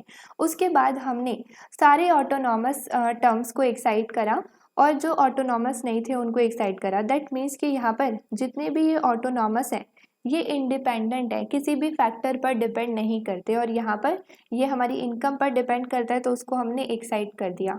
तो जितने भी हमारे इंडिपेंडेंट फैक्टर्स हैं, जितने भी हमारे इंडिपेंडेंट टर्म हैं, उनको हमने सारे ऑटोनॉमस को एक सिंगल टर्म में कर दिया जिसको हम रिप्रेजेंट कर रहे हैं ए बार से, प्लस हमने डिपेंडेंट वाले को एज इट इज लिख दिया। तो यहाँ पर हमारी जो इक्वेशन बन गई एडी की वो क्या इक्वेशन हो गई है, एडी इज इक्वल टू हमारा ए बार, जिसमें हमारे सारे ऑटोनॉमस टर्म्स आ जाते हैं जो कि फिक्स्ड होते हैं और गिवन होते हैं, प्लस हमारा स्मॉल सी वाई। तो ये हो गई हमारी एडी की फाइनल इक्वेशन। और यहाँ पर अगर हम बात करें कि इसके अंदर ए बार में हमारी कौन कौन सी चीज़ें इंक्लूडेड हैं, तो वो सारी चीज़ें इंक्लूडेड हैं जो ब्रैकेट में थी। तो ये हो गई हमारी एडी की फाइनल इक्वेशन। इसको मैं एक बार आगे लिख लेती हूँ। तो हमारी एडी की इक्वेशन ये थी। अब यहाँ पर इस सेम इक्वेशन को अगर हम कंपेयर करें हमारी कंजम्पशन की पहले वाली इक्वेशन से, जिसका हमने ग्राफ प्लॉट कर देखा था, तो वो हमारी कुछ इस तरीके से दिखती थी। यहाँ पर अगर हम इन दोनों को आपस में कंपेयर करें तो हम एक क्या चीज़ देख रहे हैं, ये दोनों टर्म्स तो इन दोनों में बिल्कुल सेम है। और अगर हम बात करें इन दोनों टर्म्स की, हमारी फर्स्ट टर्म की, तो अगर हम इन दोनों को कंपेयर करें तो हम सिंपली बोल सकते हैं कि हमारा जो ए बार है वो ऑब्वियसली ज़्यादा होगा हमारे सी बार से, क्योंकि ए बार के अंदर सी बार के साथ साथ और भी टर्म्स जो हैं इंक्लूडेड हैं ऑटोनॉमस, जैसे कि यहाँ पर इसमें कौन कौन सी चीज़ें इंक्लूडेड है, ये सारी। तो इसमें अगर इतनी सारी ऑटोनॉमस चीज़ें इंक्लूडेड हैं, ऑटोनॉमस टर्म इंक्लूडेड है, दैट मीन्स कि ये तो ऑब्वियस है कि हमारा ए बार जो है ज़्यादा होगा सी बार से। लेकिन बाकी चीज़ें अगर कंपेयर करें तो दोनों का जो स्लोप है वो सेम है, स्मॉल सी। और यहाँ पर हम क्या देख रहे हैं कि वाई भी दोनों में कॉमन है। दैट मीन्स कि हमारा जो ए डी है वो भी वाई का फंक्शन है, वाई पर डिपेंड करता है, डायरेक्ट रिलेशन है। वाई इंक्रीज हुआ एडी इंक्रीज होगा, वाई कम हुआ एडी कम होगा, सेम है जैसे हमारे इसमें रिलेशन था वाई और सी का। अगर हम इन दोनों को ग्राफिकली प्लॉट करते हैं तो हम क्या देख रहे हैं, यहाँ पर अगर मैं दोनों को ग्राफिकली प्लॉट करती हूँ तो पहले हम कंजम्पशन को करते हैं क्योंकि हम ऑलरेडी कर आए हैं। तो यहाँ पर हमारा जो कंजम्पशन फंक्शन होता था उसका लाइन ऐसे होता था कुछ, यहाँ पर हमारी वाई एक्सिस पे हम कंजम्पशन को लेते थे और हम अपने एक्स एक्सिस पर इनकम को लेते थे। इन दोनों के बीच में पॉजिटिव रिलेशन है, इसलिए ये हमारा अपवर्ड था। स्टार्ट हमारा ये यहाँ से होता था क्योंकि ये हमारी ऑटोनॉमस कंजम्पशन को शो करता था सी बार, जो कि शो करती है कि ज़ीरो लेवल ऑफ इनकम पर भी मैं कुछ ना कुछ कंज्यूम करूँगी। और इस लाइन का जो स्लोप था वो हमारा स्मॉल सी रिप्रेजेंट करता है, और इस लाइन की इक्वेशन हमारी कंजम्पशन की इक्वेशन है। ये चीज़ क्लियर हो गई, ये हम ऑलरेडी पढ़कर भी आए हैं। अब अगर हम बात करते हैं यहाँ पर एडी की कर्व की, तो एडी का जो कर्व है वो एग्जैक्टली सेम होगा, इससे पैरेलल होगा, बट इससे ऊपर होगा। इससे ऊपर क्यों होगा, क्योंकि यहाँ पर ये सारी चीज़ें तो सेम है बट हमारा जो ए बार है वो ज़्यादा है सी बार से। तो यहाँ पे हमारी जो ये लाइन है वो कुछ इस तरीके से जाएगी, है ना। अब यहाँ पे इसकी बात करते हैं, तो यहाँ पे जो इसका फर्स्ट पॉइंट है वो शो करता है ए बार, इसके ऑटोनॉमस टर्म को, क्योंकि यहाँ पर अगर हम इस इक्वेशन में y को ज़ीरो डाल देंगे, y को ज़ीरो डाल देंगे तो हमारा जो AD है वो शो करेगा A बार, जो कि शो करता है कि 0 लेवल ऑफ इनकम पर जो मेरी ऑटोनॉमस टर्म्स की वैल्यू होगी वो A बार होगी और वो डिपेंड भी नहीं करती है इनकम पर। उसके बाद अगर हम बात करें स्लोप की, तो स्लोप दोनों का सेम होगा, इसलिए ये लाइन दोनों आपस में हमेशा पैरेलल बनेंगी। तो हमारी दोनों लाइंस का जो स्लोप है वो स्मॉल c है और वो एग्जैक्टली सेम है, इसलिए दोनों लाइन आपस में एक दूसरे के पैरेलल है। उसके बाद अगर हम बात करें कि हमारा ये इससे ऊपर क्यों बनता है, क्योंकि अगेन हमारा जो A बार है वो C बार से ज़्यादा है, बाकी सारी चीज़ें तो इनमें सेम ही है। तो यहाँ पर ये बस इसलिए ऊपर बनता है क्योंकि यहाँ पर हमारा जो A बार है वो हमारी C बार से ज़्यादा है। तो यहाँ पर हम ये भी बोल सकते हैं कि इन दोनों लाइंस के बीच का जो डिफरेंस है वो बेसिकली क्या है, हमारा A बार माइनस C बार, ये इन दोनों के बीच की गैप को शो करता है। नाउ अब हमारा जो AD है वो हमने ग्राफिकली भी देख लिया है, वो हमने इक्वेशन वाइज भी देख लिया है। अब हम इसी को यूज़ करते हैं और हम देखते हैं कि हमारी इक्विलिब्रियम कंडीशन जो है वो कैसे आएगी। बेसिकली हमारा इक्विलिब्रियम लेवल ऑफ आउटपुट क्या होगा इकोनॉमी के अंदर।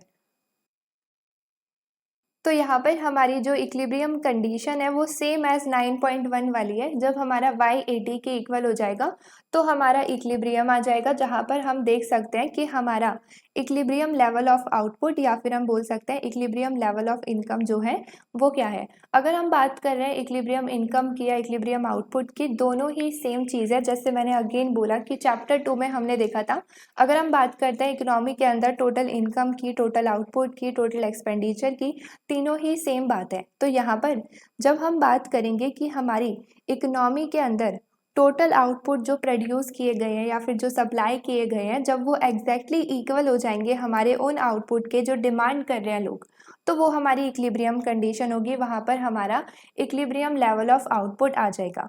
बट यहाँ पर हमने उस आउटपुट को y से रिप्लेस किया हुआ है, जो कि अगेन आउटपुट भी शो करता है और हम बोल सकते हैं कि इनकम भी शो करता है। यहाँ पर ये हमारी इक्विलिब्रियम कंडीशन है सेम एज बिफोर। अब यहाँ पर अब इस इक्विलिब्रियम कंडीशन को अगर हम ग्राफिकली समझें तो उसके लिए हमें दो लाइंस की हेल्प जो है चाहिए होती है। तो हमारी जो फर्स्ट लाइन है, यहाँ पर हमें दो लाइन की हेल्प से हम इसे ग्राफिकली इक्विलिब्रियम सिचुएशन में देख सकते हैं। तो हमारी जो फर्स्ट लाइन है वो क्या है, 45 डिग्री की लाइन। तो यहाँ पर 45 डिग्री की लाइन बेसिकली क्या शो करती है, वो दिखाती है कि उस पर जो भी पॉइंट है वो शो करता है कि उस पर एक्स एक्सिस और वाई एक्सिस एग्जैक्टली इक्वल है एक दूसरे के। तो यहाँ पर 45 डिग्री की लाइन क्या शो कर रही है कि उसका जो एक्स वेरिएबल है वो वाई वेरिएबल के एग्जैक्टली इक्वल है। यहाँ पर अगर हम बात करें एक्स एक्सिस की, तो एक्स एक्सिस पे हमने यहाँ पर वाई लिया है और y एक्सिस पर हमने क्या लिया है, AD। यहाँ पर हमने y एक्सिस पे लिया है AD। तो हमने जब 45 डिग्री की यहाँ पर लाइन ड्रॉ करी तो उसका हर पॉइंट क्या शो कर रहा होगा कि x एक्सिस y एक्सिस के एग्जैक्टली इक्वल है। मतलब कि इस लाइन का हर पॉइंट ये शो कर रहा है सेम सिचुएशन कि मेरा y AD के एग्जैक्टली इक्वल है। तो यहाँ पे हमने दो पॉइंट मेंशन किए हुए हैं। फॉर एग्जांपल अगर हम A पॉइंट की बात करते हैं इस लाइन पर, तो उसमें मैं देख रही हूँ कि मेरा y भी 100 है, AD भी 100 है। सेम एज अगर मैं B पॉइंट की बात करूँ तो B पॉइंट में भी मेरा y और AD एग्जैक्टली सेम है। तो 45 डिग्री की लाइन बेसिकली क्या शो करती है कि x एक्सिस के वेरिएबल y एक्सिस के वेरिएबल से एग्जैक्टली इक्वल होंगे। और हमने x एक्सिस पर क्या लिया है, y, और y एक्सिस पर हमने लिया है AD। तो ये दोनों हमारी 45 डिग्री की लाइन पर एग्जैक्टली इक्वल होंगे। दूसरी लाइन की अगर हम बात करें तो वो हमारी वही लाइन है जो हम ऑलरेडी पीछे पढ़कर आए हैं, हमारा AD का कर्व। तो मैंने AD का कर्व ऑलरेडी पीछे मेंशन किया था जब हमने कंजम्पशन के कर्व के साथ उसे कंपेयर करके बनाया था। नाउ जब हम इन दोनों लाइंस को ड्रॉ करते हैं तो हम देख सकते हैं कि जब ये दोनों आपस में इंटरसेक्ट करती हैं तो उस केस में क्या होता है, हमारा इक्विलिब्रियम पॉइंट आ जाता है। तो यहाँ पर इन दोनों के इंटरसेक्शन से, हमारी दोनों लाइन के इंटरसेक्शन से इक्विलिब्रियम पॉइंट कैसे आया, तो इसे समझते हैं। तो हमारी जो 45 डिग्री लाइन है वो क्या शो करती है कि मेरे एक्स एक्सिस के वेरिएबल और वाई एक्सिस के वेरिएबल आपस में इक्वल होंगे उसके हर एक पॉइंट पर। तो हमारी 45 डिग्री की लाइन शो कर रही है कि इसका हर point y is equal to 80 है ना। और यहाँ पर अगर हम बात करते हैं एडी कर्व की, तो एडी कर्व शो कर रहा है बेसिकली हमारी एग्रीगेट डिमांड इकोनॉमी के अंदर। अब यहाँ पर हमारी एग्रीगेट डिमांड कब इक्वल होगी हमारे वाई से, ये हमें देखना था, क्योंकि यही हमारी इक्विलिब्रियम कंडीशन थी, है ना, फुलफिल जो हमें करनी थी। तो यहाँ पर हमें क्या देखना है कि इसके तो सारे ही पॉइंट पर ये हमारी इक्विलिब्रियम कंडीशन सेटिस्फाई होती है। तो हमें सिंपली क्या देखना था कि एडी इससे कहाँ इंटरसेक्ट होता है। तो जहाँ पर एडी इंटरसेक्ट हो रहा है उस केस में हमारा जो ये एग्रीगेट डिमांड है वो वाई की इक्वल है, समझे। तो यहाँ पर क्या हो रहा है बेसिकली हम देखते हैं कि यहाँ पर जो मेरी ये ग्रीन लाइन है 45 डिग्री की लाइन है, उसमें तो सारी ही कंडीशन में सारे ही पॉइंट्स पर मेरी इक्विलिब्रियम कंडीशन सेटिस्फाई है। बट मुझे देखनी है कि मेरी जो एग्रीगेट डिमांड है उसका equilibrium level of output and income क्या है। तो मुझे देखना पड़ेगा कि कब मेरी एग्रीगेट डिमांड इक्वल होगी 45 डिग्री के लाइन पर, 45 डिग्री की लाइन पर, क्योंकि इस लाइन पर ऑलरेडी इक्विलिब्रियम कंडीशन फुलफिल है। तो मुझे देखना होता है कि मेरी जो एग्रीगेट डिमांड है वो इस लाइन के कब इक्वल होगी। जब इक्वल होगी तो वो भी इक्विलिब्रियम कंडीशन होगी। तो यहाँ पर जब ये दोनों आपस में इंटरसेक्ट करते हैं तो उस केस में हमारी इक्विलिब्रियम कंडीशन जो है फुलफिल हो जाती है। तो यहाँ पर हमारी इक्विलिब्रियम कंडीशन पर, एक सेकेंड मैं इसे इरेज कर देती हूँ। तो यहाँ पर हमारे इक्विलिब्रियम पर एट पॉइंट EO क्या है, हमारा AD जो कि हमारा एग्रीगेट डिमांड है वो एग्जैक्टली इक्वल है हमारे आउटपुट प्रोड्यूस जो हो रहे हैं इकोनॉमी के अंदर, और जिनकी वैल्यूज़ क्या है बेसिकली हमारी ADO is equal to YO। अब अगर हम बात करें कि व्हाट इफ़ की ये इक्विलिब्रियम कंडीशन जो है फुलफिल ना हो, मतलब कि व्हाट इफ़ अगर हमारा y ज़्यादा हो AD से, या फिर इसका उल्टा, जैसे हमने 9.1 में पढ़ा था। तो अब हम इस सेम चीज़ को ग्राफिकली देखेंगे। तो यहाँ पर अब हम दो लाइंस को ड्रॉ करते हैं, ये एक हमने यहाँ पर ले लिया और एक लाइन हमने यहाँ पर ले लिया। तो अगर हम बात करते हैं अपनी फर्स्ट लाइन की, यहाँ पर अगर हम बात करते हैं अपनी फर्स्ट लाइन की, तो फर्स्ट लाइन में मैं क्या देख रही हूँ, यहाँ पर इसको मैं ले लेती हूँ y1। तो यहाँ पर हम क्या देख रहे हैं कि अगर हम फर्स्ट लाइन की बात करें तो फर्स्ट लाइन में मेरी जो एग्रीगेट डिमांड है वो यहाँ तक है, जो ब्लू लाइन शो कर रही है। और अगर हम बात करें आउटपुट जो प्रोड्यूस हुए हैं वो यहाँ पर है, और इनका जो गैप है हम देख रहे हैं, इसका जो गैप है ये क्या शो कर रहा है, हमारी इनएफिशिएंसी को, क्योंकि ये इक्विलिब्रियम पॉइंट पर नहीं है। दैट मीन्स कि यहाँ पर ये बेसिकली क्या शो कर रहा है कि इस केस में मेरा जो AD है वो ज़्यादा है मेरे Y से, मतलब कि जो एग्रीगेट डिमांड है वो ज़्यादा है किससे, जो आउटपुट प्रोड्यूस हुए हैं इकोनॉमी के अंदर। मतलब कि इस सिचुएशन में हम क्या देख रहे हैं, हमारे आउटपुट कम पड़ गए, क्योंकि यहाँ पर जो आउटपुट प्रोड्यूस हुए थे उससे कहीं ज़्यादा हमारी एग्रीगेट डिमांड है इकोनॉमी के अंदर। उस सिचुएशन में हमारी फर्म्स क्या करती हैं, अगेन सेम वही थ्योरी है कि इस सिचुएशन में हमारी फर्म्स को अपने आउटपुट्स को इंक्रीज़ करना पड़ता है, प्रोडक्शन को इंक्रीज़ करना पड़ता है। कब तक करना पड़ता है, जब तक वो इक्विलिब्रियम लेवल पर ना आ जाए, मतलब कि जब तक वो यहाँ पर ना आ जाए, है ना। तो यहाँ पर इस सिचुएशन में क्या करेंगी फर्म्स अपनी आउटपुट को, प्रोडक्शन को इंक्रीज करेंगी। कब तक इंक्रीज करेंगी, जब तक वो वापस से YO पर ना आ जाए, जो हमारी इक्विलिब्रियम कंडीशन है। सेम एज अगर हम बात करें लाइन 2 की, तो लाइन 2 में हम क्या देख रहे हैं कि इस केस में जो आउटपुट प्रोड्यूस हुए हैं वो यहाँ पे है, लेकिन जितने की डिमांड हुई है वो यहाँ पे है। तो इस सिचुएशन में जो ये गैप है ये क्या शो कर रहा है, अब हमारा सेकेंड केस क्या शो कर रहा है कि इस केस में जो आउटपुट प्रोड्यूस हुए हैं वो ज़्यादा है एज़ कम्पेयर टू जितनी आउटपुट की डिमांड हो रही है। तो इस केस में तो आउटपुट ज़्यादा प्रोड्यूस हो गए और जितनी डिमांड हो रही थी वो तो कम था। तो इस केस में क्या हुआ, हमारे एक तो जो है अनसोल्ड आइटम्स हो गए, बच गए, इन्वेंट्रीज में बच गए। अब यहाँ पर हम क्या देख रहे हैं, दूसरी बात कि यहाँ पर अगर आउटपुट ज़्यादा प्रोड्यूस हुए हैं तो वापस से इकोनॉमी को एफिशिएंसी अचीव करने के लिए क्या करना पड़ेगा, फर्म्स को अपने आउटपुट को कम करना पड़ेगा, अपनी प्रोडक्शन को कम करना पड़ेगा। कब तक कम करना पड़ेगा, जब तक वो वापस से इक्विलिब्रियम लेवल ऑफ आउटपुट पर नहीं आ जाते। तो यहाँ पर इनको प्रोडक्शन कम करनी पड़ेगी। कब तक कम करनी पड़ेगी? जब तक वो वापस से इस पॉइंट पर नहीं आ जाते, मतलब जब तक वो वापस से YO को अचीव नहीं करते। तो यहाँ पर ये Y2 था। ओके, तो यहाँ पर हम देख भी सकते हैं सेम चीज़ को ग्राफिकली भी, और इन वर्ड्स मैंने 9.1 में एक्सप्लेन करा था।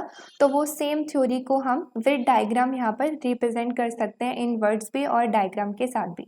तो ये पेपर में आए तो हम डायग्राम बनाकर प्लस इसकी सेम थ्योरी को लिखकर रिप्रेजेंट कर सकते हैं कि इक्विलिब्रियम कंडीशन क्या होती है, और व्हाट इफ अगर इक्विलिब्रियम कंडीशन ना हो तो उस केस में हम किस तरीके से इक्विलिब्रियम लेवल को अचीव कर सकते हैं। तो ये हो गया हमारा कंप्लीट इक्विलिब्रियम लेवल ग्राफिकली। अब अगर हम सेम इक्विलिब्रियम लेवल को इक्वेशन वाइज देखें, यहाँ पर हमने इनिशियली 9.1 में बस इतनी सी इक्वेशन की बात करी थी कि यहाँ पर ये इक्विलिब्रियम कंडीशन होनी चाहिए, बट उस केस में हमने AD को ड्राइव नहीं करा था अच्छे से, अब हमने उसको निकाला हुआ है।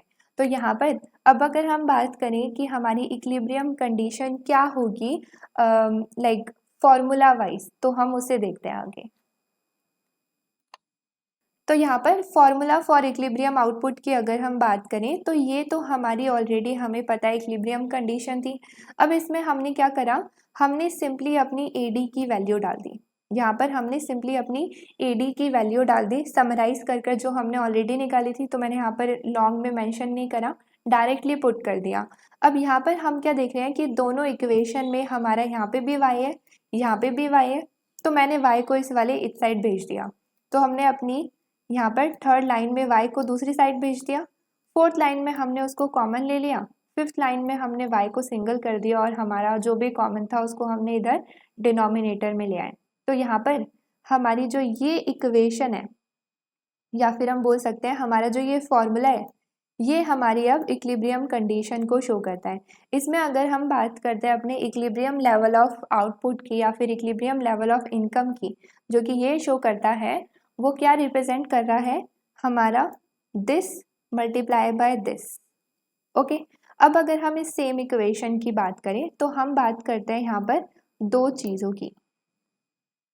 तो हमारा जो फर्स्ट पॉइंट है, पॉइंट A है, वो क्या शो करता है कि इस फॉर्मूले के अंदर हमारा जो स्मॉल c है वो जितना ज़्यादा हायर होगा उतनी ही ज़्यादा ये पूरी वैल्यू हाई होगी, और उतना ही ज़्यादा हमारा इक्विलिब्रियम लेवल ऑफ आउटपुट या फिर इनकम हाई होगा।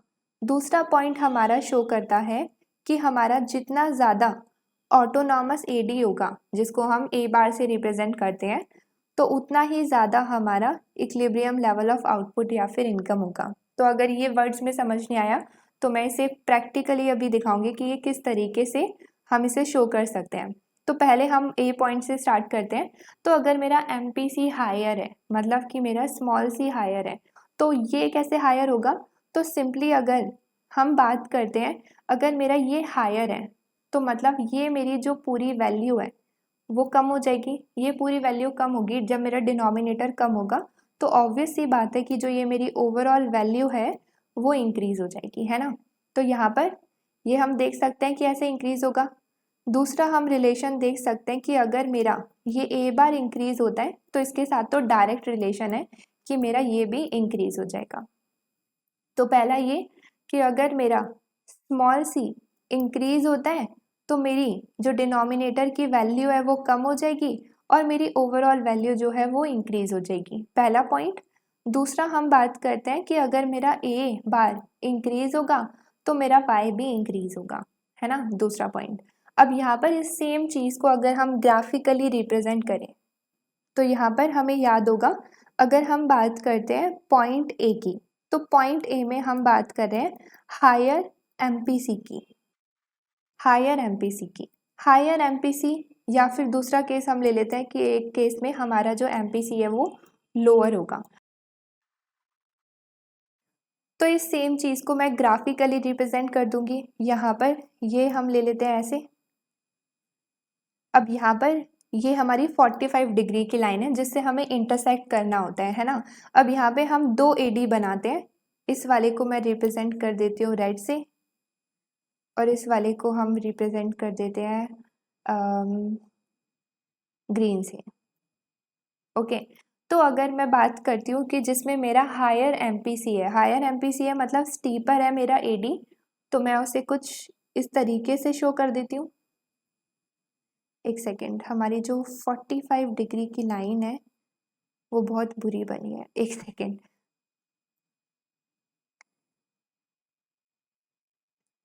तो यहाँ पर ये हमने ग्राफ बना दिया, ये 45 डिग्री की लाइन हो गई।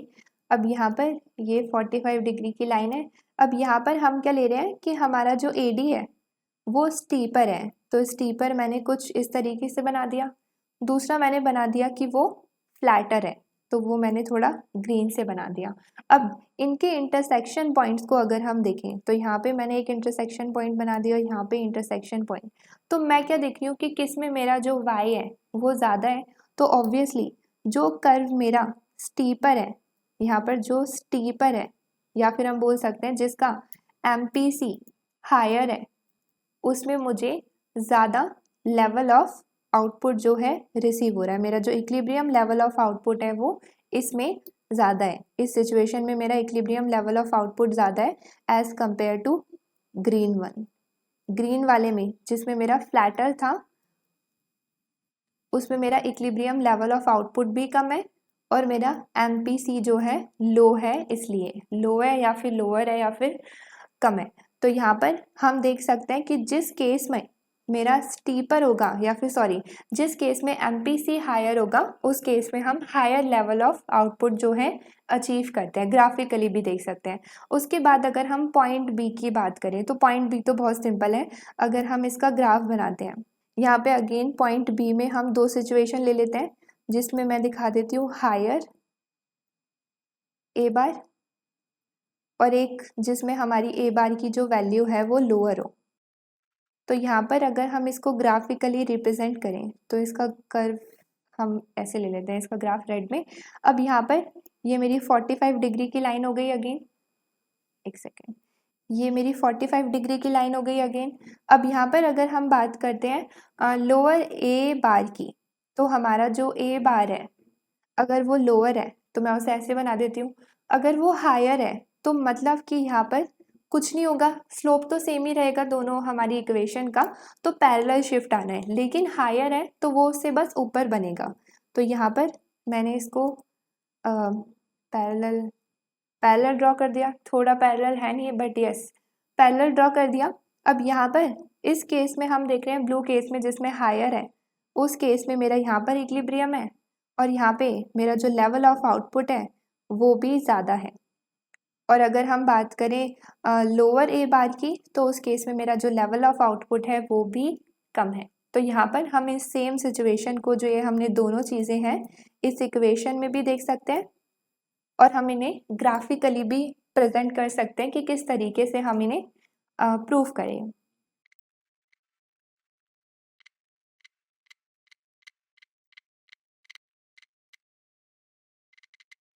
नाउ अब अगर हम बात करते हैं किनेशियन मॉडल ऑफ इनकम डिटर्मिनेशन की, तो उसके इक्विलिब्रियम को हम दो तरीके से देख सकते हैं। तो एक हमने ऑलरेडी अभी पूरा कंप्लीटली देख लिया है जो कि है हमारा इनकम एंड आउटपुट, है ना। तो इसमें हमने ऑलरेडी ग्राफिकली इक्वेशन वाइज सब तरीके से इसे देख लिया। अब जो हमारा दूसरा अप्रोच है जिसको हम एक और तरीके से देख सकते हैं वो है हमारी सेविंग एंड इन्वेस्टमेंट। तो अब हम बात करते हैं कि सेविंग एंड इन्वेस्टमेंट के थ्रू हम किस तरीके से इक्विलिब्रियम लेवल को अचीव कर सकते हैं। तो ये हमारा लास्ट टॉपिक है हमारे 9.2 का, तो इसे देखते हैं अब।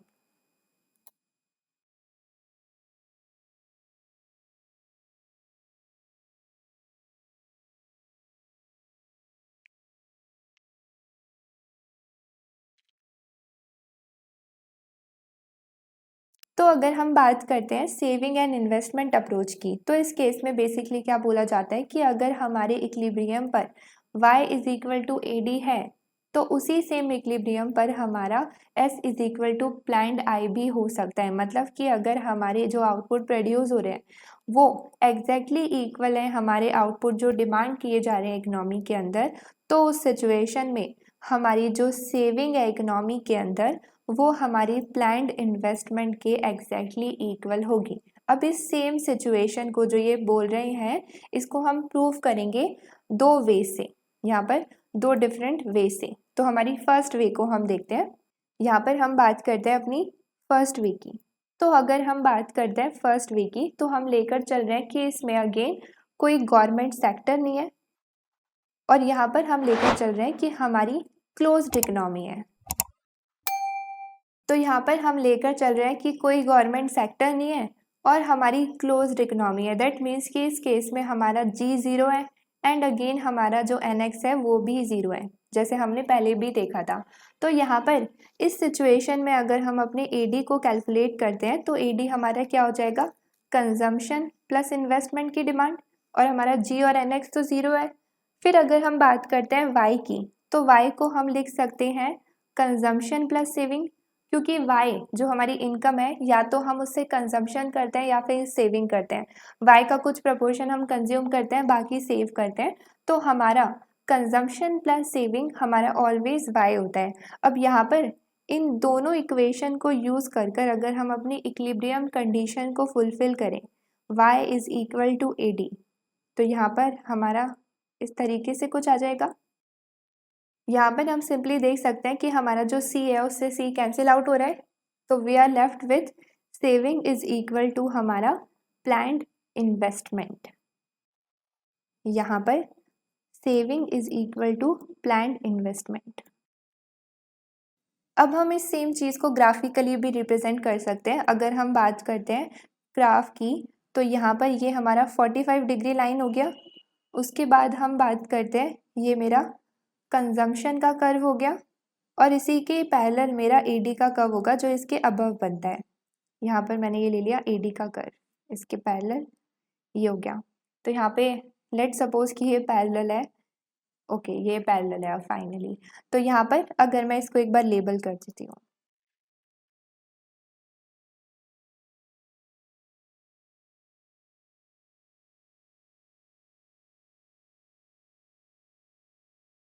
तो हमारे Y एक्सिस पर कंजम्पशन या फिर AD हम लिख सकते हैं, कंजम्पशन और AD दोनों।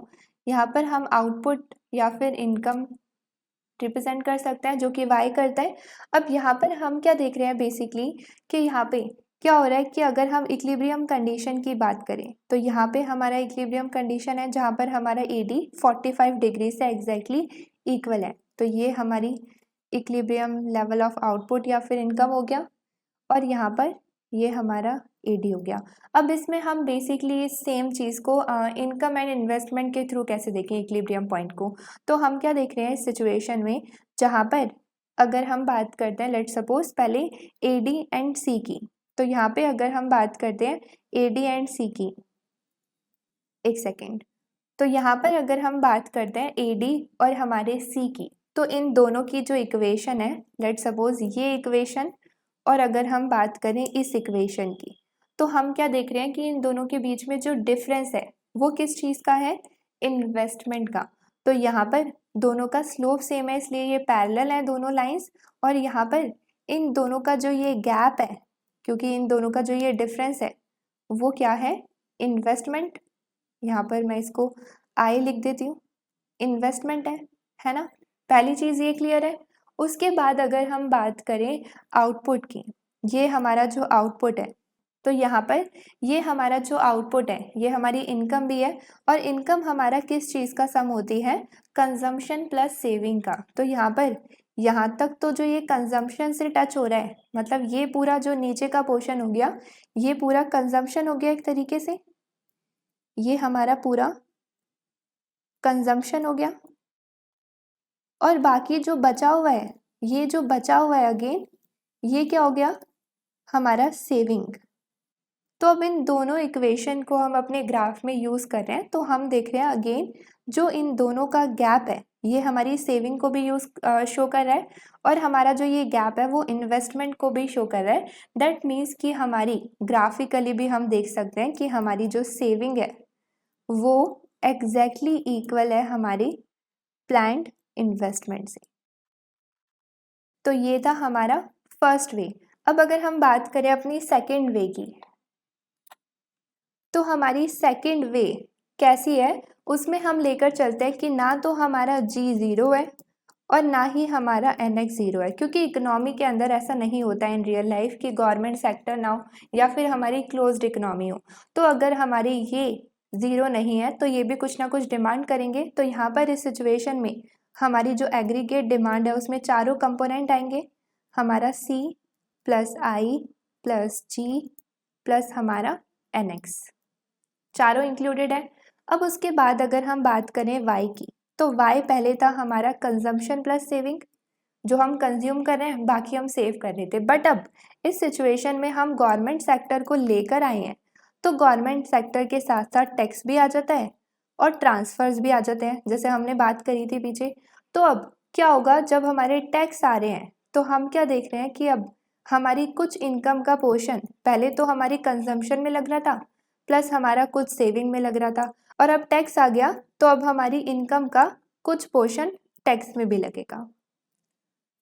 लेकिन ट्रांसफ़र रिसीव्स हम करते हैं तो सिचुएशन से एक तरीके से हमारा बर्डन कम होता है, तो यहाँ पर हम अपनी ट्रांसफ़र रिसीव्स को माइनस कर देंगे। और हमारा अब क्या देख रहे हैं हम, हमारी इनकम किस चीज़ में लग रही है, इन तीनों चीज़ों में लग रही है। और ट्रांसफ़र रिसीव एक तरीके से पेंशन या फिर गवर्नमेंट मुझे स्कॉलरशिप पे कर रही है ना। तो उस सिचुएशन में मेरी इनकम उसमें नहीं लग रही, क्योंकि वो मुझे फ्री में पढ़ा रहे हैं, तो उसमें मेरी इनकम नहीं लग रही, तो वो इसलिए मेरी इनकम से माइनस हो रहा है। टैक्स इसलिए इंक्लूड हो रहा है क्योंकि अब इस इनकम का कुछ प्रपोर्शन मुझे टैक्स में भी इंक्लूड करना पड़ेगा, कंजम्पशन में भी लगाना पड़ेगा, सेविंग में भी लगाना पड़ेगा और टैक्स भी देना पड़ेगा, तो तीनों में लग रहा है। और हम अपने ट्रांसफ़र रिसीव्स को माइनस कर देते हैं, क्योंकि अब हमारे बिहाफ पे वो गवर्नमेंट दे रही है, तो उसमें हमारे जो इनकम है वो नहीं लग रही है। तो यहाँ पर हमारी दो इक्वेशन आ गई, एक सेकेंड, तो यहाँ पे हमारी अब दो इक्वेशन आ गई है। अब अगेन हम इन दोनों इक्वेशन से अपनी इक्विलिब्रियम इक्वेशन को कर सकते हैं। हमारी इक्विलिब्रियम सिचुएशन थी y is equal to AD, यहाँ पर हम वैल्यूज़ को पुट कर देंगे, तो अगेन हमारा C से C कैंसिल आउट हो जाएगा।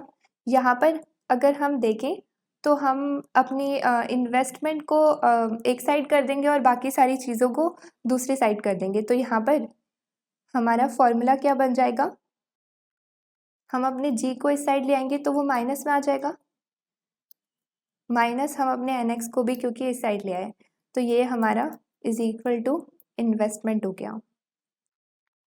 अब ये पूरी इक्वेशन जो आई है, ये जो हमारी इक्विलिब्रियम कंडीशन आई है सेकंड वे में, ये हमें बेसिकली क्या शो कर रही है। अगर हम बात करते हैं यहाँ पर ये S हमारा शो करता है प्राइवेट सेविंग को। फिर उसके बाद जो मैंने सारी चीज़ें ब्रैकेट में लिखी हैं, ये सारी गवर्नमेंट की चीज़ें हैं, तो मैंने सारी एक साइड लिखी हैं। तो यहाँ पर ये बेसिकली क्या शो कर रही है, गवर्नमेंट जो टैक्स रिसीव करती हैं, गवर्नमेंट जो ट्रांसफर्स पे करती हैं और गवर्नमेंट के खुद के खर्चे, है ना। तो यहाँ पर हम बात करते हैं कि ये सारी चीज़ें अगर पॉजिटिव है कि जो टैक्स वो रिसीव कर रही हैं माइनस जो भी उनके खर्चे हो रहे हैं, अगर ये चीज़ पॉजिटिव है दैट मीन्स कि ये हमें क्या शो कर रही है, कंप्लीट गवर्नमेंट बजट सरप्लस। फिर उसके बाद अगर हम बात करें NX की, तो वो नेगेटिव शो कर रहा है, नेगेटिव NX है, दैट मीन्स कि इस केस में हमारा इम्पोर्ट ज़्यादा हुआ है। तो अब हमारी जो ये इक्वेशन है ये बेसिकली क्या शो करती है, ये शो करती है कि हमारी इकोनॉमी के अंदर जो इन्वेस्टमेंट है वो कैसे फाइनलाइज होती है। तो इन टर्म्स के थ्रू वो फाइनलाइज होती है, कैसे, प्राइवेट सेविंग के थ्रू फाइनलाइज होती है, गवर्नमेंट बजट सरप्लस के थ्रू फाइनलाइज होती है और इम्पोर्टिंग के थ्रू फाइनलाइज होती है। तो ये था हमारा कंप्लीट 9.1 एंड 2। आई होप कि आज की वीडियो में आपको सब कुछ अच्छे से समझ आया होगा। अगर आपको कोई भी डाउट है तो आप नीचे कमेंट सेशन में अपना डाउट कमेंट कर सकते हैं। अगर आपको मेरी वीडियो पसंद आई है तो इसे लाइक शेयर एंड सब्सक्राइब ज़रूर करें। मिलते हैं हम अब अपनी नेक्स्ट वीडियो में, तब तक के लिए बाय बाय।